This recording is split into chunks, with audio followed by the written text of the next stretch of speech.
So this section is the guided practice of my lesson plan. The student has already been taught about how to answer short answer questions. They have already been taught about how to summarize information within the specific informations. And the text that they will be reading is the imminent death of bananas and how it affects us all.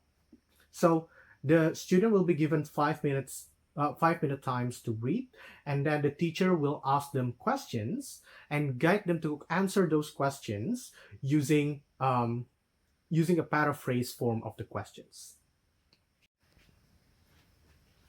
Okay, that is 5 minutes for you to read The Birth of Cavendish Banana. Okay, right? Do not read it anymore. Do not read it anymore. So you have made your summaries, okay? Remember what I've taught you before. You have to make a summary out of each paragraphs, okay? So do not make a mental summary yet. Try to make a summary out of your notes, okay? So the next activity that we're going to do is to answer the short answer questions, okay? So based on the reading section that you have already read, the information are still quite elementary, are still very basic. We only learned about the birth of Cavendish banana. Why it becomes a Cavendish banana? Why is it named Cavendish banana? Okay, so it's okay if you don't know the answers yet, okay? We're just trying to make sure that some of you know. Maybe Henry knows the answer, but maybe Eric do not know the second answer, but he knows the third answers, okay? So we're only going to discuss, but the point of this activity is to help you guys understand how to properly answer questions, okay? Sometimes questions in the test will ask you about, is it true, false, or not given? In that situation, it's easy because you just have to answer true, false, or not given, right? But this time, when the questions looks like this, okay, you have to paraphrase the questions first. So it's not just about the answer, but how you answer them, okay? Let me give you an example. So the first question, why is the banana called Cavendish? Can anyone tell me why? Yes, Erika? Great. Because Cavendish is the name of the employer of the head gardeners. Right. How do we write down the answer? Do we just write down head gardeners employer?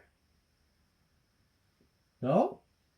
No, we do not answer it like this, okay? We have to paraphrase the questions. First, the question is why. So they ask the reason, okay? So we have to use because.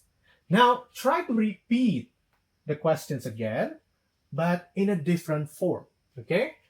Why is the banana called Cavendish? Just like when you answer, what is your name, okay? The question is, what is your name? You answer it, my name is. So you have to do it a little bit the same with the first question. For example, why is the banana called Cavendish?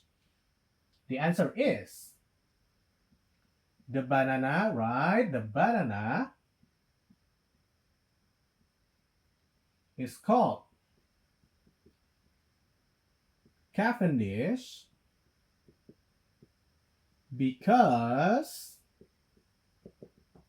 it is the head gardener's employer's name. Yes, it is a little bit long. You can make it short though. The banana is called Cavendish because it is the owner's name. Is it true? Yes, because the banana is owned by the Duke, okay? The head gardener only plants them. But the one who bought them, the one who actually owns them is the Duke. Yes, the rich people. Yes, the rich people. Okay, so do you guys understand this? Any questions? No? Let's move on to the next question. When did the banana flower? Anyone? Yes, Henry? Yes, 1835. So how do we answer it, Henry? The banana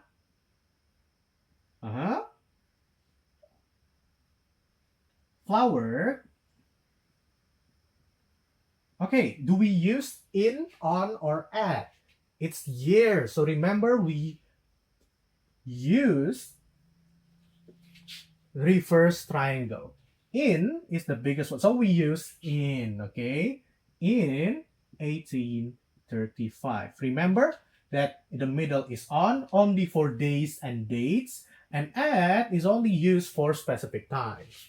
Let's move on. Number 3, Eric. What made the Cavendish bananas popular?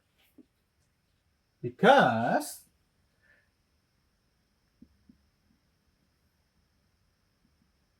the Cavendish banana popular. Wait, really? The Cavendish banana became popular, okay? Because it happens in the past. What made, okay? We've already read this. This is a history. The Cavendish banana became popular because, yes, it can survive the fungus. It can survive the fungus. Okay, you can also try to specify what fungus that the Cavendish banana can survive from. Okay, but this is also fine because we have already read the article, so we know what fungus you are talking about. Okay, Eric, that's a good job. But when you don't know that, when you're not sure, when the reader not sure, when the audience not sure, try to explain what fungus did that. Okay, now let's move on. Who supplied the bananas to be transported to Samoa? Anyone? Really? No, it's not. Wait, it's not the missionary, because the missionary is the one who transported the bananas to Samoa. Okay? Who supplied them? Remember that some questions, and you can also find this in IELTS questions or PTE questions, some questions might have distractors in them. One of them is like this. Okay, so you really need to take a deeper look into the questions first. Who supplied the banana? Right, the Duke and Duchess. Okay, so how do we answer it? Anyone? Yes, the Duke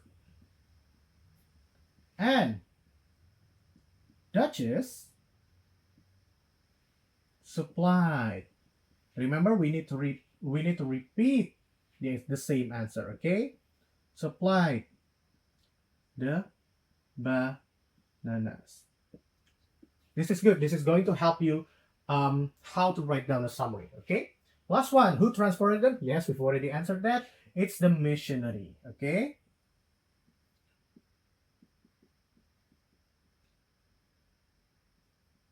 Wait, is it just one person? Or many people? Many people, yeah. So we use the plural form of missionary, which is missionaries. Is it with an S, just like this?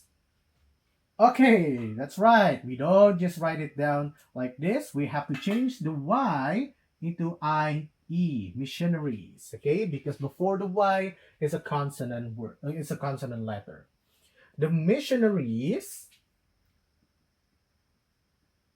transported the banana to Samoa. Great job, guys. Give yourself a hug, give yourself an applause, give yourself a head pat. Okay, thank you, guys. So that is basically how you summarize information. Okay, when you read a paragraph, you make a summary like this inside of your head. Okay, do you make a mental summary like this? So for example, when you can also ask questions during reading to help you understand better about the text or passage that you are currently reading. Okay, now let's move on to the next activity.